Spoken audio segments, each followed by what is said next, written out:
Hello guys, ಇವತ್ತಿನ ಕೆಲಸ ಬಂದು ಗುಬ್ಬಿ ತಾಲೂಕು ಆಗ್ಲವಾಡಿ ಹತ್ರ ಮಾಡ್ತಾ ಇರೋದು. ಈ ಬೋರ್ವೆಲ್ ಬಾವಿ ಬಂದು 600 ಅಡಿ ಇರೋದು. 30 ಲೆಂತ್ ಆಶೀರ್ವಾದ್ ಬಿಟ್ಟಿದ್ದಾರೆ. 24 ಆಶೀರ್ವಾದ್ ಪೈಪ್ ಬಂದಿದ್ದಾವೆ, ಇನ್ನು 6 ಬಂದಿಲ್ಲ. ಮಾಮೂಲಿ ಮೋಟ್ರು ಜೀಪಲ್ಲಿ ಎತ್ತಿದ್ದಾರೆ. ಕೇಸಿಂಗ್ ಬಂದು 20 ಅಡಿ ಹಾಕಿರೋದು. ಕೇಸಿಂಗ್ ಕೆಳಗಡೆ ಲೂಸ್ ಕೇಸಿಂಗ್ ಕಟಿಂಗ್ಸ್ ಜಾಸ್ತಿ ಬಂತು. ಕಲ್ಲು ಬಿದ್ದು 6 ಲೆಂತ್ ಬರದಂಗೆ ಹಿಡ್ಕೊಂಡಿದೆ. ನಮಗೆ ಕಾಲ್ ಮಾಡಿ ತಿಳಿಸಿದ್ರು. ನಾವು ಹೋಗಿ ಡೈರೆಕ್ಟ್ ಏರ್ ಕೊಟ್ವಿ.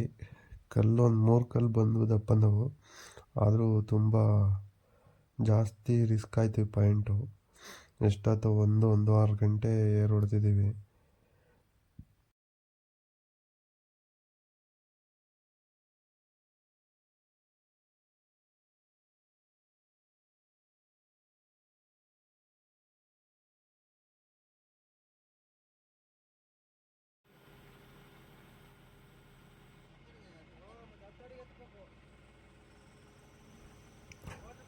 ಫೈನಲಿ ಬಂತು, ಮೋಟ್ರು ಪಂಪ್ 2 ಸೇಫಾಗಿ ಬಂತು.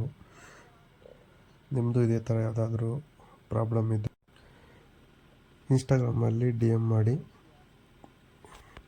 ಹೆಚ್ಚಿನ ಮಾಹಿತಿಗಾಗಿ ಡಿಸ್ಪ್ಲೇ ಮೇಲೆ ಬರ್ತಾ ಇರೋ ನಂಬರಿಗೆ ಕಾಂಟ್ಯಾಕ್ಟ್ ಮಾಡಿ.